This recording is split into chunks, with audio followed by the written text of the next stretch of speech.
Hey, thanks for joining us today on this webinar on getting started with international SEO. My name is Jamie Grant. I'm an SEO strategist at an agency based in London called Kaizen. We offer creative growth strategies to our clients on a broad range of services from SEO to digital PR and also influencer marketing as well. This talk is suitable for everyone today, whether you're getting started in SEO or you're an everyday SEO yourself, or whether you specialize in certain webmaster topics such as link building, digital PR. You may be a copywriter or sit within a content team, or maybe a developer or a technical staff. I'm sure there'll be takeaways for you all today. So setting the right technical foundations for your strategy. So within international SEO, the main aim should always be to serve your users, whether they're whichever market they're based in, serving those users with the right version of content, a version of content that's most relevant to them, that would aid them within their user journey, potentially looking to purchase. And to enable this, the core kind of structure to an international strategy is creating separate landing pages for each market, each country or language that you're looking to target. Users within these countries will be using different search terms, so this enables you to target these search terms within the page, but also just to make sure the user's more comfortable with the terminology that's being used on page as well. For example, from English to French and German, the language change is obviously quite obvious there, but also between the UK and US, perhaps even the terminology that's been searched for and the user would be more familiar with on page could be quite different. For example, in the UK, we're more inclined to talk about holidays, whereas in the US, potentially vacations. But also, particularly if you're an e-commerce site, labeling the right currencies on page is really important, and it's a really strong signal to not only Google but also users as well. Users in the US will want to be served with dollars and not pounds. Users within EU countries, euros, and so on. So this is essentially what we're looking to achieve. So here's an example from Nike. When you search Nike in the UK, you'd like to be served with the English version and potentially a UK specific version as well, just like the Nike do here for GB. But also within Spain, this is an example on the right of searchers searching for Nike in Spain, and Google was able to instantly serve the Spanish version of the site in Spanish, of course. And we shouldn't always just think about languages or countries loosely, but also perhaps a bit more specific. So, for example, in Canada, where there's kind of multiple official languages, so Canada is a great example of this, where English is quite common in Canada, but also French as well. Perhaps users within Quebec are more inclined to search French keywords, French search terms, and would like to be served with a French landing page. Perhaps that's if you're looking to target those users, of course. So now we know that we would like to set up different landing pages to target these different users based on the country or language, or maybe a combination of two. How do we go about setting this up, setting up the right kind of domain and URL structure to be able to house this content? There's actually quite a few different options here, and there's benefits and negatives to each option. I'll be going through the three most common options and providing these benefits, these negatives, but also my own take on which one I think is the best as well. So starting off with CCTLD, country code, top level domains. So I'm sure this is one that you are very familiar with when just browsing the web. For example, .co.uk is the country code specific domain here in the UK, US for US, .fr for France, and so on. So of course, these country code level domains are kind of really familiar with users. Just as I mentioned there, we're quite familiar with .co.uk in the UK. But also some markets, they require these domains as well. For example, if you're looking to roll out in China, you may have to consider launching a ccTLD to rank within Baidu, which would be .cn for China. You can also use local IP addresses as well and local servers to house this content, to house kind of this domain and all the content that sits on this domain, which of course would benefit page load times, etc. But it's also a nice signal as well. One kind of core SEO disadvantage to ccTLDs is that the SEO efforts are diluted across these domains. So Google will see these as separate, websites essentially, or separate domains. So essentially, all that kind of authority you're looking to build up, you have to build that up on each domain. Those kind of efforts are diluted across those domains. It also can be quite expensive to buy up these domains as well. Buying multiple different domains, ccTLDs for each market that you're looking to target, could prove quite costly. There's also some technical challenges as well, perhaps setting up separate CMS within each domain, kind of moving content and copying content from different systems as well. This could be really quite technically challenging. Subdomains. Now this option is probably my least favourite of the three. For example, it could be gb.example.com, fr.example.com, etc. So the one benefit that I do like, I must admit, is that they are quite customizable. For example, you're not restricted to certain codes. You could go with france.example.com as opposed to fr.example.com. But ultimately, they are quite technically challenging to set up. So we're seeing almost identical disadvantages to the ccTLDs in the sense that these are separate domains, and that authority again is diluted between these domains in the same way that I mentioned for ccTLDs there. So Google will see these as separate domains, even though kind of they're subdomains. These are separate entities.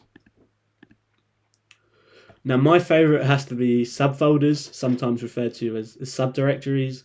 So we're keeping with the exact same domain name there, and just editing the subpath. So it could be /GB, /US, etc. Now, the benefits of these domains is the ability to leverage that SEO authority, because you're using that same domain for all of the content. Each kind of page that you build, regardless of the market, you can leverage that authority built up on one single stronger domain. It's much more relatively straightforward usually to set up alternative content versions as well using this method. Once you have your content management systems all set up, it's just a case of creating a separate URL path within that respective subfolder to be able to create alternative language versions.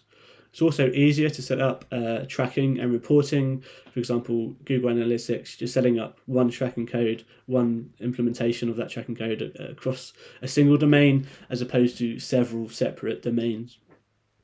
It can be quite challenging to set up localized hosting, potentially impacting page speed for users abroad perhaps, but we will tackle a way around this and how we can speed this up later on within this presentation.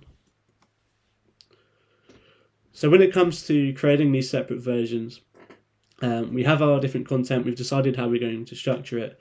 We now need to make it very clear, once we've rolled out this content, we need to make it very clear to Google which version we would like to serve within each market.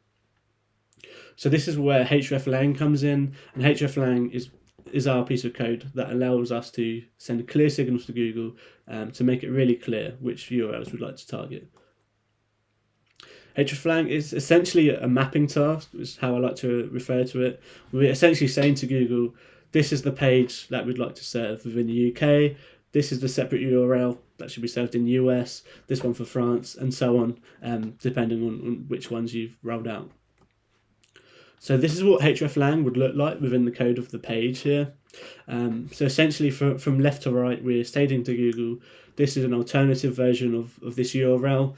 the hreflang, so the ISO codes there. I've included a link below to the bit.ly link there to be able to provide a bit of documentation, so you can see which ISO codes you should be using for each market. For example, EN/GB.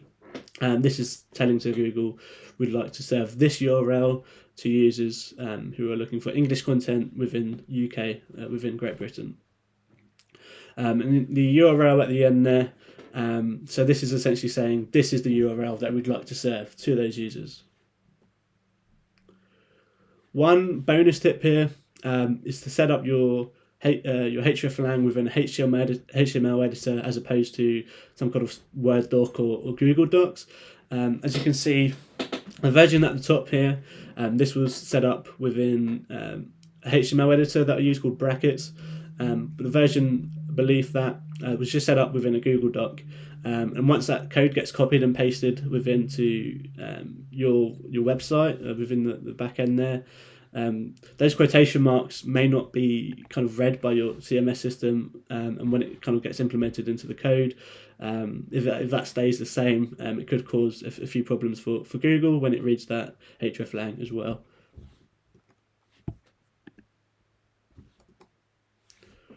So with hreflang, it must be reciprocal.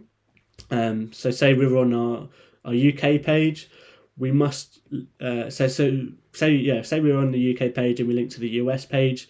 That US page must link back to the UK version within the hreflang.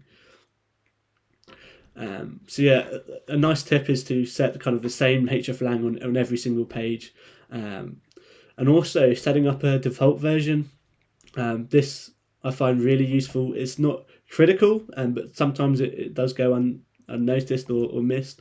So here, for example, we're telling to Google this is the version that should be the default version. So for example, for users that aren't included within the markup, but this is the version that should be served elsewhere. So say perhaps a user in Australia, which I haven't included within the markup here, searches for an English version, and Google could decide that they'd like to serve this version to those users, because we're saying it's the default version.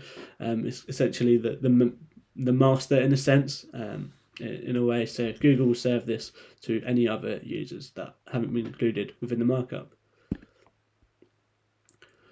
And some benefits with hreflang.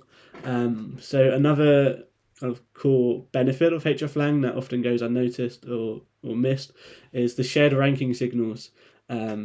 So you're kind of sharing the ranking signals between each version, some authority there, to kind of give each version a boost. Perhaps maybe you're predominantly your authority is built up within the UK. You can start to leverage that authority between the alternative versions. Also, it has a really strong impact on user experience. So when users are looking for your site or certain landing pages within Google search, Google's able to make sure they serve the right version to those users, helping retention on site perhaps, maybe even making the difference between a purchase. Quite often, without these hreflang tags in place, this can resolve. So not having these hreflang tags in place could lead to some duplicate content issues. Perhaps Google sees the US and UK version as very similar, and because this hreflang isn't in place, it may not know that these are separate versions, one for the UK and one for the US. So you might be kind of having competing content issues there. So that just ensures everything is very clear and can resolve any issues there. Another bonus tip for international kind of SEO targeting and sending these clear signals is to set up URL prefix properties for each international subfolder within Google. So on the right hand side, this is just an example of Google Search Console setup. As you can see, I've set up a individual URL prefix property for EN-GB as the subfolder, and you'll want to set these up for each subfolder that you're creating. Now this allows an extra layer of geo-targeting. So within the Search Console legacy tools, there's an international targeting report, which is only available for this URL prefix property type in Search Console. So under the country tag, there's a geo-targeting tool. For example, you can target your users within the US or in GB for this specific subfolder. So you can set that up within each property. This just adds an extra layer of targeting, and it kind of just adds that safer layer, just to make it very clear this entire subfolder is for users within this country. Under the language tab on the left hand side, the tabs there, this also allows you to see how Google is interacting and reading your hreflang. So it's quite important to be able to monitor the hreflang after it's been implemented, to monitor any errors that may come through. Cool. So I mentioned earlier with the subfolder subfolder domain setup, there's some issues potentially with users abroad, maybe a long distance from your servers, from your web servers. Perhaps they may see some page speed issues and they may not be able to load the content quickly. And this is really important for SEO. Page speed, of course, is very important. So this is where a CDN comes in, a content delivery network. So Cloudflare is a very popular CDN, and this is essentially what they describe CDNs as. So they're essentially a geographically distributed group of servers, and they work together to provide fast delivery of content. So for example, you're set up within the UK, your hosting is within the UK, but you're looking to branch out to the US. So of course, geographically, there's quite a long distance for users within the US to load this content from your UK servers. So having a distributed set of servers as part of this CDN, this content delivery network, users within the US could load your website from a localized server, offering a much faster page speed experience and user experience. When rolling out this content as well, it's incredibly important to link to the correct market. Now, this seems very obvious, but this is one of the most common issues that I find from international websites.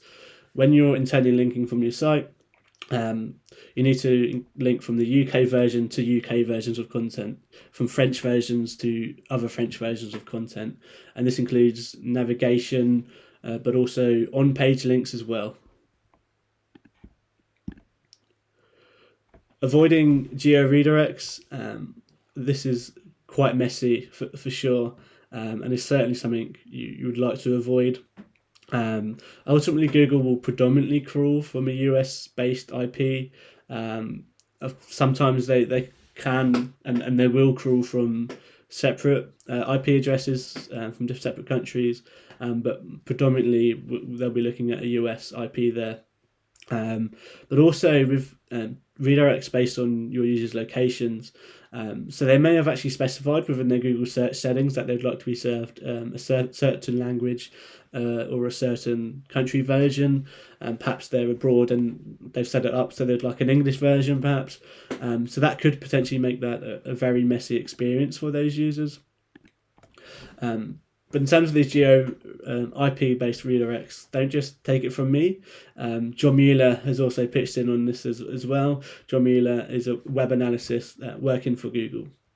So John Mueller says tries to discourage you from using geo IP redirects, and you shouldn't be kind of using these for bots either, especially compared to your users. And they're very tricky and have lots of side effects. He also mentions within this Twitter thread that you should also treat Googlebot the same way you would for your users. So if you do block users from Australia, for example, loading your site, you should also block Googlebot in Australia. So treating Google and your users the same is important, but also avoiding those geo-based IP directs that could cause quite a messy user experience, not only for Google, but also for your users. If the users do happen to land on the wrong version, of course, once you have this hreflang in place, via search, they should be landing on the right version. But this, of course, doesn't happen 100% of the time. So in the odd case that the user does land on the wrong landing page, Having a clear navigation on site to allow those users to switch between the market for them. Here's an example on the right from Amazon. It's super obvious when you load on the page, you can see those flags there, and it's really easy to change the version of content that you'd like. So to summarize the technical foundations, creating separate landing pages for each market is imperative. International subfolders, in my opinion, is the best way to go about it. Make sure to include hreflang to send those clear signals to Google and to make sure your users are being served with the right version of content in search. Why not implement a CDN as well? Just really help to aid user experience, enabling that fast page load time. Okay, so now we've talked about setting up the technical foundations. It's quite important to make sure we're optimizing each version to the respective market that you're targeting. And this does involve conducting keyword research for each country and language that you are looking to target. As you mentioned earlier on, keywords that are being searched for vary from market to market, but also so can demand. So when you're making traffic projections, these can vary from market to market as well. So having that unique search volume to each market should be very useful. But what if you don't speak the language? And this is very common within SEO. Perhaps sometimes you need to compile keyword research in a foreign language. And there's certainly a few different layers and different options to this approach. Starting off, perhaps you're quite limited for resources. The best way to make a start is to compile competitor keywords within their language. So perhaps using SEMrush or Ahrefs, finding the competitors within that market and exporting those keywords from that market, but then auto-translating once you have that data. So you can translate those keywords just to make it easier, so you can see which keywords they are, what the intent is behind that. Now, of course, that's not ideal because you're not a native speaker to that language. Sometimes translations aren't ideal, that sometimes they don't make a lot of sense. So it's much better if you're able to share your keyword research, but also any content that you produce with a native speaker to approve and provide feedback before you move forward with that research. That will just ensure that anything that isn't clear, anything that hasn't been translated correctly, can be addressed and can be resolved. The best case scenario, though, is to outsource this task to a specialist or a freelancer, perhaps, that does speak the language fluently and someone you can trust. Now, of course, not everyone has the budget for this, but over time, if you can work towards this method, it could actually be more cost effective as well. Translating these keywords, having them analysed does take quite a bit of time. So actually having someone on board who speaks the language fluently, who is an SEO specialist and perhaps may be able to carry out this keyword research task, this is the most ideal solution, because they're from start to finish. They kind of know the differences from languages. Obviously, they know the language they're researching as well, so that should help remove any of that time and any kind of anything that you're unsure of or unclear on as well. So I mentioned a bit there about also translating keywords. Now you can of course use Google Translate online, but just a bit of bonus tip, especially if you're a Google Sheets user, you can use this equals Google Translate formula to be able to translate keywords in batch. Within the Google Translate website, you're kind of limited to characters, so you can just apply this Google Translate formula to your spreadsheets to be able to see that translation. It's also important to keep your competitor ranking data once you're exporting and creating your keyword list. This may be able to help you easily identify keywords that are irrelevant. Quite often I find when exporting keywords list, it gets to a certain point within the rank where the keywords do start to become irrelevant, sometimes perhaps 20 onwards.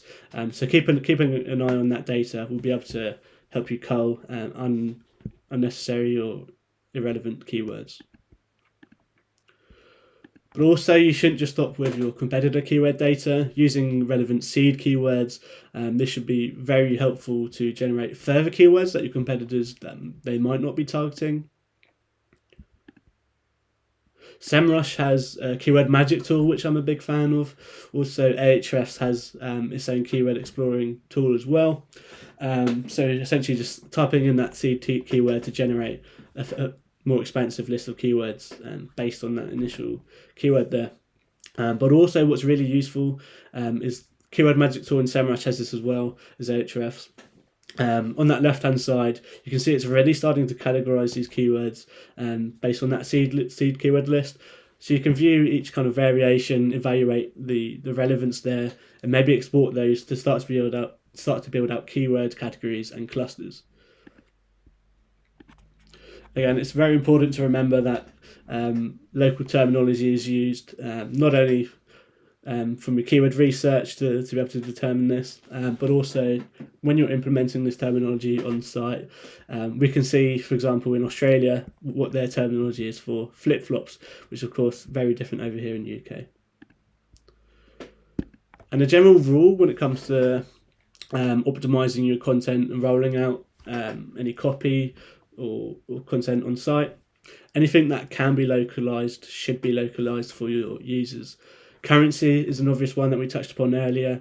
Perhaps time zones that you're using on page, perhaps a booking form, etc. But also phone numbers and addresses is a really interesting one. Perhaps you can set up a phone number forwarding from a foreign country, perhaps, or perhaps satellite offices, etc.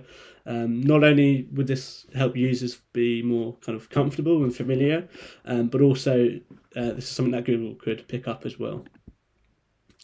So in summary, the on-page optimization, so conducting that keyword research for each market separately and optimizing that the content based on these keywords.